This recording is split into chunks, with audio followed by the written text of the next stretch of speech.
What's up, everybody? This is Zach with the Nerd Cave, and I'm joined today along with the one, the only, Derek Daniel. Are you sure there's only one Derek Daniel? I mean, there's always the multiverse. Like, let's be honest, every show's doing it now. So there's probably another Derek Daniel somewhere. There's a Derek Diamond, but not another Derek Daniel. There is a Derek Diamond, but there is not another Derek Daniel. Derek, glad to have you here. We're going to be talking about WandaVision, guys. Yes. We're going to be talking about WandaVision. Episodes 1, 2 out. 3's coming out this week. We want to jump in. We're going to hopefully go through the whole thing and dive through the whole series and everything. Episode 1 and 2 came out, kind of just like an overview. This is the show about Wanda and Vision. There you go. Yeah, exactly. That's the overview. But let me just say how great it is to have some MCU content to digest. No, like I hate MCU. Okay, well then I guess it's a short show. Bye, everybody. No, but no, like, 2020 brought a lot of changes last year with COVID and the pandemic and everything, and it pushed everything back to this year. Like, the next movie is Black Widow on May 7th, but there's even been rumblings that it might get delayed again, but we'll see.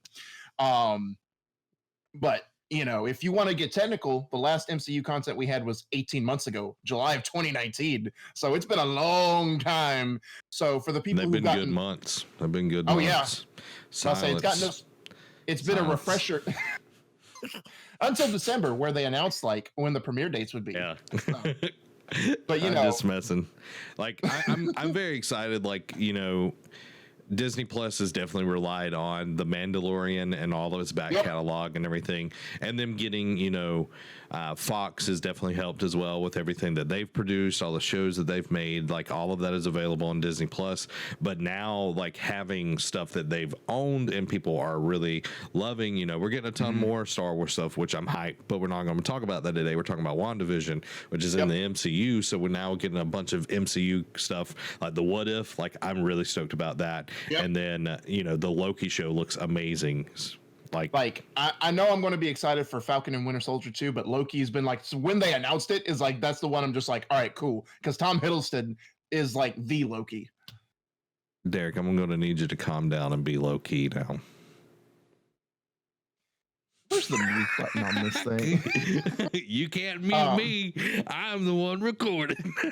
I'm the master here. Other than I was muted on the first take of all of this. Hey, it's okay. We'll do it live. Okay. They don't know there was another take of this. But guys, exactly. WandaVision, Derek, kind of go into like just quick synopsis, and then we'll jump into the actual show and everything. So first, I forgot to mention too, there's a thing they released it the week before the first 2 episodes launched. It's called Marvel's was it Marvel Legends or whatever? Or no, Marvel Studios Legends. Yep. And it's going to be like these short like recap. They just take scenes from the movies of the certain characters. Like episode 1's about Wanda. Those are the only 2 up right now. I'm assuming they're going to do some for Loki and Falcon and Winter Soldier when that drops, and then, but I don't know to what extent they're going to go with that one. But if you need a recap on who the characters are, you can go watch that on Disney Plus as well. But no, it's pretty much deal with Wanda Maximoff, Scarlet Witch, and Vision. Who also was the voice of Jarvis, the AI for Iron Man. So, and he became a sentient being with the Mind Stone.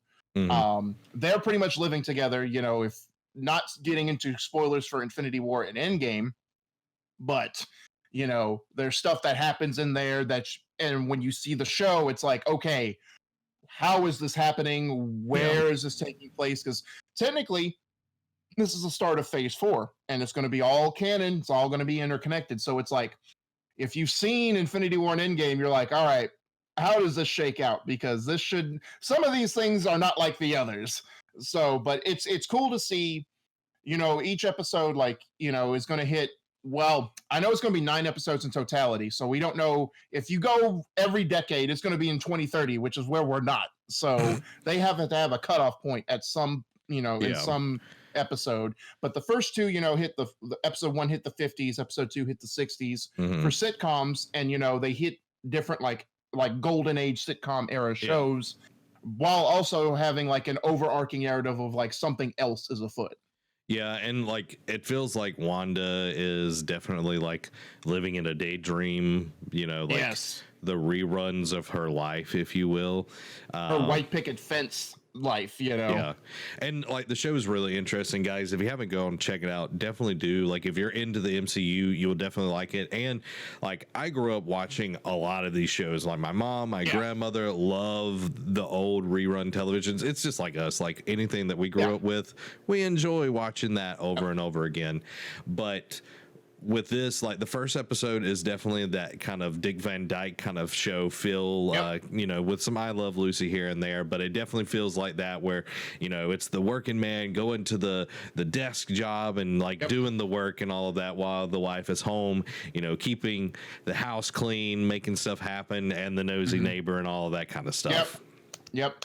So with Agnes, and we kind of talked about beforehand, it's like, look, we don't know if she's been in the MCU before, but her actress is somewhat known, so it's going to be intriguing to see. I've already seen some theories like who she could be, but I'm not going to get into that. And like I'm just going to wait till like these next 7 episodes play out to see how if that's true or not.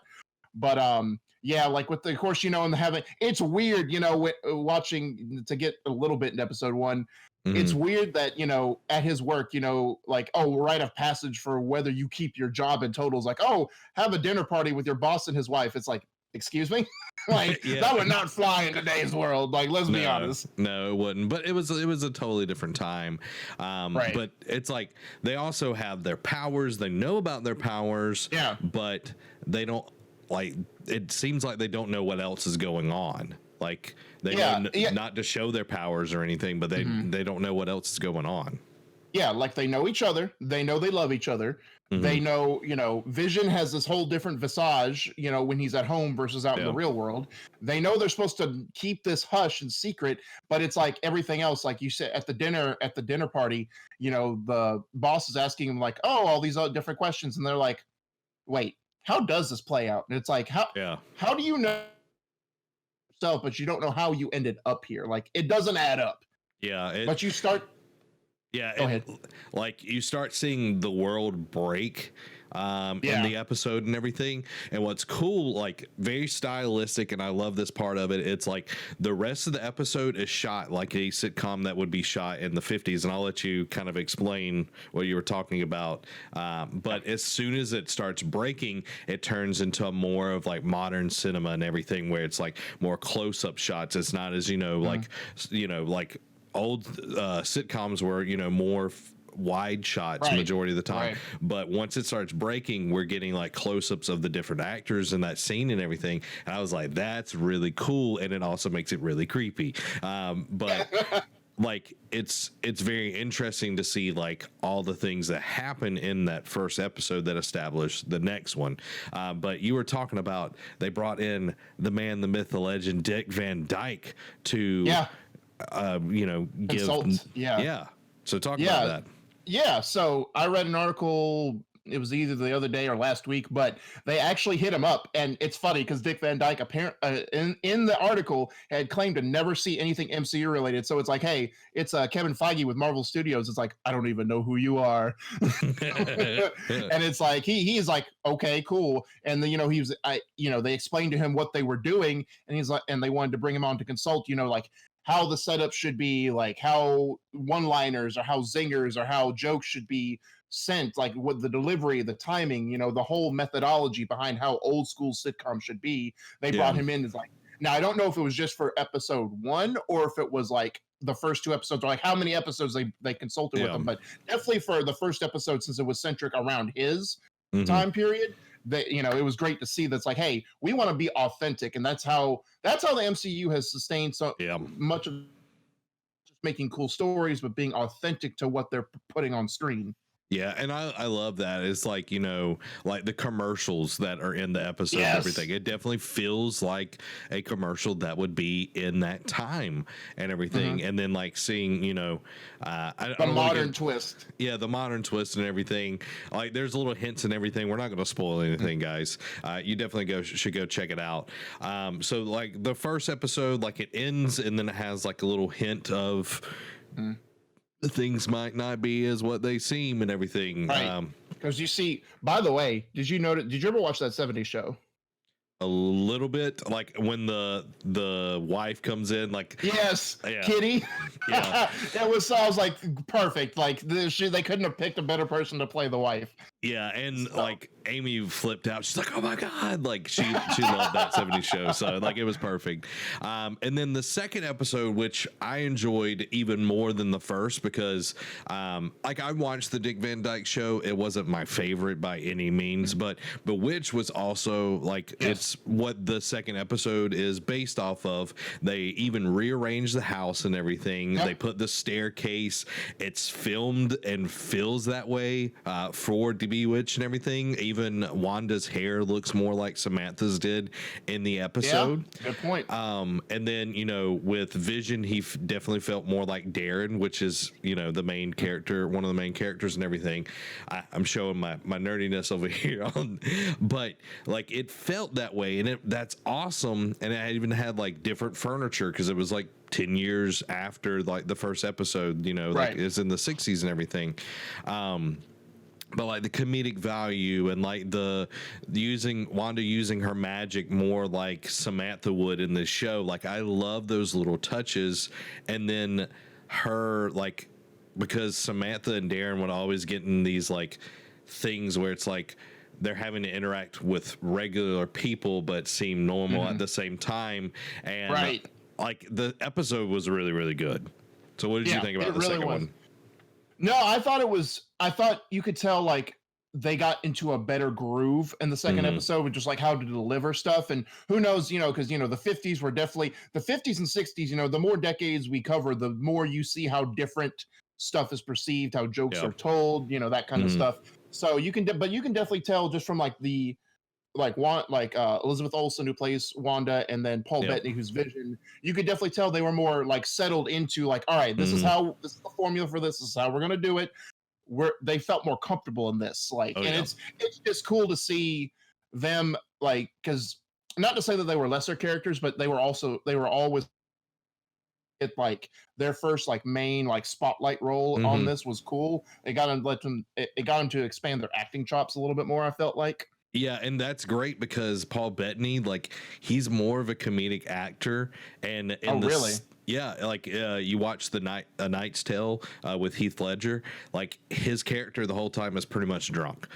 So it's like he's like, you know, he's very funny like the whole time. So like getting to see that version of him was really nice in this episode because like I was gonna say that scene in episode 2 makes a lot better sense then. Yeah, exactly. So like he already had that in him and he's already done that. So it was like he just like got to bring that out and everything. But also like his interaction with like the neighborhood watch and everything, and just like trying to be like one of the boys or whatever. Like it was just really cool. But the juxtaposition of Wanda trying to fit in with like the females of the society and everything, and like how the mean girls, essentially. Yeah, it's like very narrow-minded. It's like for the children, for the children. When they kept saying that, I'm like, all right, what kind of Children of the Corn cult is this? Yeah, like, it was very, very strange. But like the second episode was great. Like I'm curious to see, because that was the 60s, the 70s, like what we're going to get. Because you saw at the end, like it actually brought, like, I guess you consider this minor spoilers, but you know, at the end of it, like they brought color to the episode at the end of it. So which is cool because at the start of Bewitched, it was in black and white, and later on it became in color. So I love that part of it where it did that. And then another thing that happened at the end of the episode, you know what I'm talking about, that also happened on Bewitched as well. So like there's like little things I love those little things like in there. Again, going back to the authenticity that they love to do. So yeah, and I love that. But we also see something at the end of the episode that, you know, this is by choice. This isn't like, you know, you can definitely tell that someone has control over this. And someone else is trying to like get through the cracks and is like, look, what we're trying to figure out what's happening. Yeah. Will you let us in pretty much, you know? Yeah. And the person controlling it is just like, no, and like they even say it's like, no, not yet. And it's like, oh, Yeah. okay. Like, and you thought, like, going back to episode 1 for a minute, like there was that scene at the dinner party Yep. where it's like Stop it seemed it. like a broken loop. Stop And it was just like, and it seems like Stop until they it. got that confirmation, like, hey, yeah, I must say, help them. And it was like, Yeah. oh, like I didn't catch it at first, but seeing it in episode 2, I'm like, okay, caused that at the dinner party in episode 1, or What was now? that just Sorry, like you broke up for a second there. What did you say? so like seeing it play out, like seeing, like getting more confirmation like of it in episode 2, like you go back to that dinner party scene in episode 1, it's like, was that meant to happen, like that certain part, or was that just like was that just a glitch in the matrix essentially? Yeah, and it took someone like saying do it for it to actually happen. Yeah, exactly. Yeah. You know? So it's very interesting. We're dancing around, guys, the spoiler stuff. Yeah, So we're trying, like, we could go in there, but at the same time, it's like, look, you just watch it. yeah, go watch it, guys. It's awesome. I'm curious to see like if they do like Cheers and Seinfeld when we get to the 80s and 90s. Oh yeah, that would be someone really brought cool. up the thing. It's like, look, if they do an episode with The Office, it's going to be insane. Oh my gosh, I can only imagine. Like, you know, do like that would be really cool. Like, yeah, you know, do Cheers, do Seinfeld, and do The Office. Like, those would be 3. I'm not sure, like 70s sitcom. Let me look up that real quick and see what was. I don't know. Popular. Like, I've seen some of the previews. Like, they put out so many like teasers and previews and trailers for this thing that it's like you don't know which is what, but you know, it's like definitely like the outfits they're wearing for like what the 70s are going to be. It's like, all right, what are they going to hit though? So here are a few popular 70s sitcoms: The Brady Bunch, Good Times, Happy Days, All in the Family, What's Happening, Welcome Back Carter, Barney Miller, MASH, The Partridge Family, Bewitched was still going on, Sanford and Son. So those are kind of like the top ones. I feel like Brady Bunch is going to be hit. That I feel like Brady Bunch would probably, or Happy Days. Those are probably like the 2 possibilities that we could see in the show. But I'm excited for whatever take they go on. But you know, the first week we got 2 episodes. I think they're going just single episodes from now on. Okay, because I don't know, because this is the one, like, because I mean, Falcon and Winter Soldier is going to be 6 episodes, definitely. Loki's going to be 6. What If's going to be 10. But you know, originally I think this was going to be 6 episodes or 2. But then I don't know if COVID like brought out more scripts that they could do for the show, because it's up to 9. So I think they originally were just going to do an episode a week, but then they're like, hey, we don't want to overlap with Falcon and Winter Soldier, so let's just put the first 2 out. So. And I'm curious, like, is this going to be just a 1 season thing? Like, I don't know if that's been confirmed or not. If it's just like it's 1 season and it's done, or if it's something that will continue on. Not that they've said. The only 2 shows that they've greenlit a second season for that haven't even aired are What If and Loki. Well, those 2 make sense. Like, What If they could do like tons of things. Oh, God, yes. Loki, like, you can make so much stuff off of just that. Like, I feel like WandaVision, like, will definitely have a certain amount to it, like, that they can do. Like, they could do more and everything, but it's like that serves, like, every story has an end point, and knowing where that end point is to make the story cohesive is very, very important. We've seen that, you know, with several shows, like The Office being one of them. It's like, you know, they just kept going and going and going, and it wasn't as good as it kept going and everything. So I think having that end point, it's like, okay, we started here, we're going to end here, you know. And if it's more than 1 season, that's fine too, but you know, it's just like knowing like where we're going, you know. And I think once you get out of the sitcom part, like, you're going to definitely like lose some of that. Like, if it's just like modern stuff, it's like, okay, this just feels like modern, you know, Marvel and everything. It's like the sitcom thing is cool and interesting, but you don't want to drag it out. And then no, definitely not. And 2, like, just to hit on 2 other points for that, right? So first off, it's been confirmed that it's going to tie in because Scarlet Witch is going to show up in Doctor Strange 2. Mhm. This pretty much whatever happens in this show is going to lead to the events in Doctor Strange 2. So at some point they're going to have to deviate, and all this, like the cracks through the armor that you see are going to Mhm. have to, like, there's going to be a cutoff where the sitcoms are going to end, and then like the real world stuff is going to be brought.